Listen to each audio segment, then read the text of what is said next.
Hey, this is Mad Movie Mark of the Mad Movie Mark Movie Review. Thank you for joining me as I review the 2023 crime thriller drama comedy LaRoy, Texas. Just get it done and get it done tomorrow. Hey, well, thank you. I appreciate that leeway that you're giving me there, but I'm going to try to get this review done today. I'm currently reviewing every movie that has a 100% fresh rating from the critics on Rotten Tomatoes in chronological order. After I review them all, I will rank them from worst to best.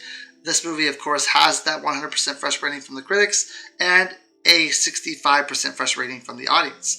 LaRoy, Texas stars Megan Stevenson as Stacy Lynn, Dylan Baker as Henry, who looks a lot like William H. Macy in this movie, John Margaro as Ray, and Stephen Zahn as Skip. Now, this movie was a bit of a mixed bag for me, and when I say mixed bag, I didn't really enjoy it that much. I really enjoyed the character of Skip. I thought he was funny. I thought he was well written. His comedic timing I thought was perfect for Stephen Zahn. Really enjoyed his character. The writing of the movie I thought was good up until a point. Basically, that point was like at the middle of the movie where I thought everything got confused and just did not pace well for me, and the story did not move well for me.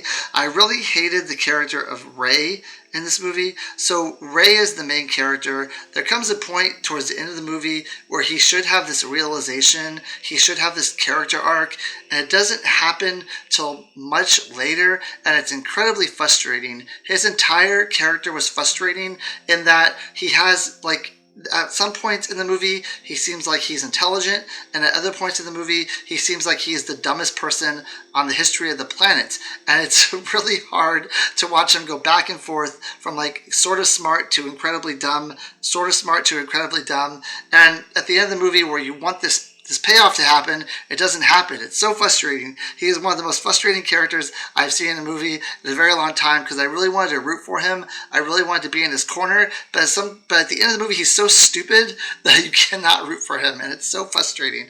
Anyway, he's a frustrating character. So what this movie is about is Ray owns a hardware store / works at a hardware store with his brother. Now his brother, they're supposed to be splitting everything 50-50 at this hardware store, but his brother is much more richer than him, and there's obviously something going on here. Either he's taking a higher salary or he's stealing from the company, and Ray is really too dumb to put this together. At some point in the movie, he says, "Hey, do you make more than I do? Because you have so much more than I do." And his brothers are like, "No, I get everything cheap. I get good deals." And Ray apparently believes this, which is absolutely, totally stupid. So Ray and his brother own this hardware store. Now, at some point in the movie, the very beginning of the movie, Ray is working, and this guy, he goes to a diner, and this guy comes into the diner who's a private detective named Skip. Now, they knew each other in school, and Skip kind of claims he's a private detective, but he's not like officially a private detective. He's like freelancing. He's doing stuff on his own. He doesn't seem like he has any real experience in doing private investigating. This is just something that he wants to do.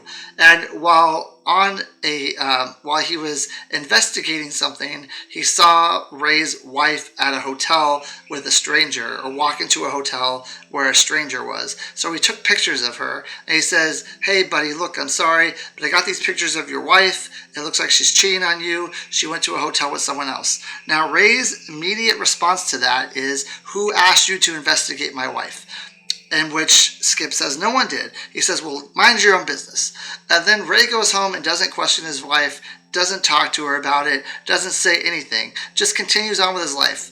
Why? I don't know. So Ray's wife mentions that she's not happy. She wants to own her own beauty salon. When she was a young girl, she won a beauty contest, and that's not her whole identity. It's her whole personality is that she once won a beauty contest, and now she wants a nail salon. So she ends up, or a hair salon. So she ends up going with Ray to try to get a loan for this hair salon, and they are declined. So now she's upset because she needs to find a way to get money. She asks Ray if he can ask his brother for a raise. He does. His brother says it's not the right time. Sorry, you can't have your raise. So after Ray realizes that his wife is cheating on him, he buys himself a gun, and he goes to the parking lot where the cheating happened at this hotel.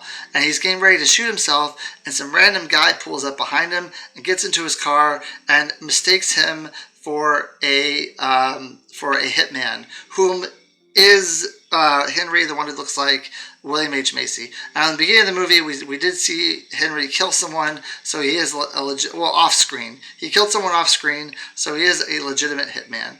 But Ray is mistaken for this hitman. The guy gives him a bunch of money, and he says, I need you to kill this person. He doesn't give him a reason why. He just says, I'll give you half the money now and half the money later. We later learn that this person is named Barlow, and he's a lawyer. So Ray takes the money, he contemplates it, the guy gives him the address of where to find this Barlow guy. He contemplates it, he doesn't really think he's going to do it, but he follows Barlow around because he thinks it's interesting and it's fun and it's exciting, and he wants to prove like he's not this boring person. So he follows him around. Barlow ends up realizing that this guy's following him around, so he confronts Ray in his car and says, why are you following me around? Ray denies it, and then Barlow starts choking him. So Ray grabs a gun that he was going to use to commit suicide, which is still in his glove compartment, and he shoots and kills Barlow. We later learn that Barlow is a lawyer, and that there's some sort of Barlow ended up he supposedly had a suitcase on him that had $250,000 in it as some sort of blackmail money that was being used against one of his clients. Now, the guy who asked Ray to kill Barlow actually wanted the $250,000, and after Ray kills Barlow, he comes back to Ray's store and accuses him of stealing the money, which of course he didn't do because he didn't know about the money because he wasn't really a hitman. Now, the rest of the movie centers around Skip, who is this private detective, trying to figure out where the money is, who had the money, try to unravel this mystery. Was it Barlow who had the money? Why is there $250,000? What's this? What's it there for? And all this stuff. And at the same time, he's trying to get Ray out of the situation where Ray murdered someone, and now he could be in trouble for murder. While this is happening, this is a spoiler-ridden thing, by the way. I'm not gonna give up the ending because the ending's really dumb. But I might give up some of the ending. While this is all happening, we learn that Ray's wife, Stacy Lynn, is actually cheating on him with his brother, who is much richer than him because he's stealing from the company. So eventually, at the end of the movie, Ray finds out who had the $250,000. He gets the $250,000. He gets the suitcase, and there's this chance at the end of the movie where he has this conversation with his brother's with this woman who is also in this type of relationship where her husband cheats on her and she always goes back to him. And he has this conversation with her, and he says, why do you allow yourself to go back to your husband when he cheats on you? It's this very heartfelt moment where she gives a really dumb answer, and it's okay, this could be the moment where he does his character arc, where he decides that he shouldn't be with his wife anymore, where he decides that he is better off without her, where he dumps her, where he says, you've been cheating on me this whole time. Now it's time for me to be on my own. Let me be my own person. Let me actually grow a spine. Let me go out on my own.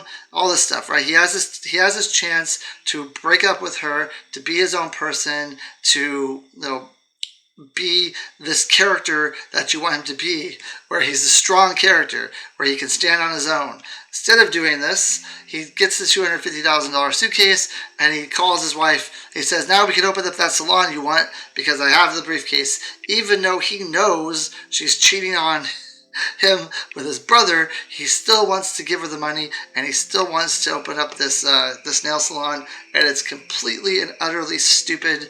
His character is spineless. His character, it's a terrible. His character is written so poorly.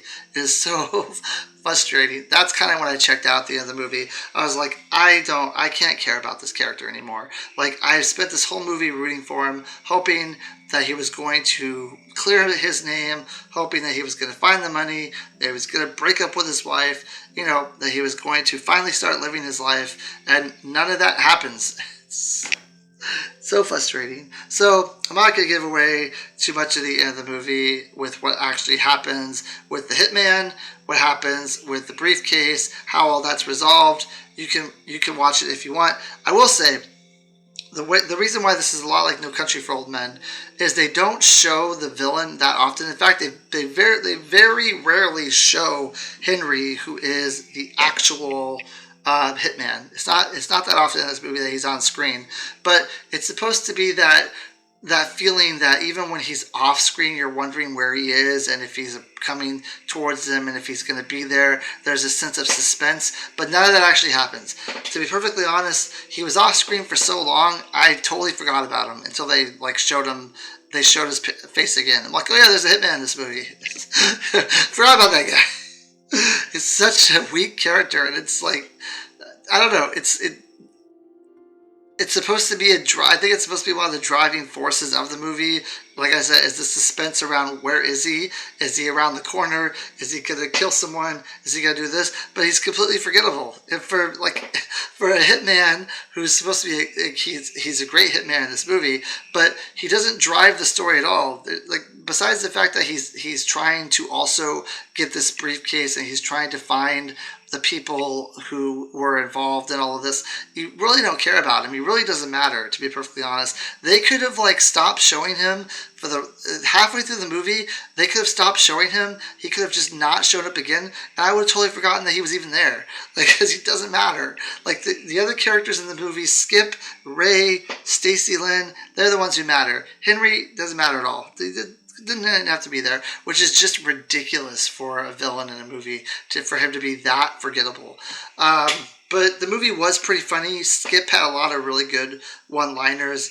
His character was hilarious. He is the voice of reason in this movie too. He actually ends up being a pretty good detective, even though he's not supposed to be a professional detective. He actually does a really good job, and I ended up rooting for him since I couldn't root for Ray throughout the movie. Skip was the one who I was rooting for because he's a genuinely nice guy. He's trying to take care of his friend. He's trying to be the good person. He's trying to solve the case. He's trying to be the hero. He's the character that I was rooting for. Ray could care less. After the ridiculousness where he's trying to get his wife that briefcase at the end of the movie, I wrote him off completely. Such a stupid character. So dumb. I was so angry at his character. But anyway, that's basically the movie, what it is in a nutshell. I don't really recommend this movie. It's not that great. But for Skip's character, for the humor in it, I'll still give it a 7. It's not a terrible movie. It's just very flawed for me. And the character of Ray is just so bad. But anyway, I'm going to give it a 7 out of 10. I hope you join me next time when I review a movie called Where the Devil Roams. Thank you. Have a great day.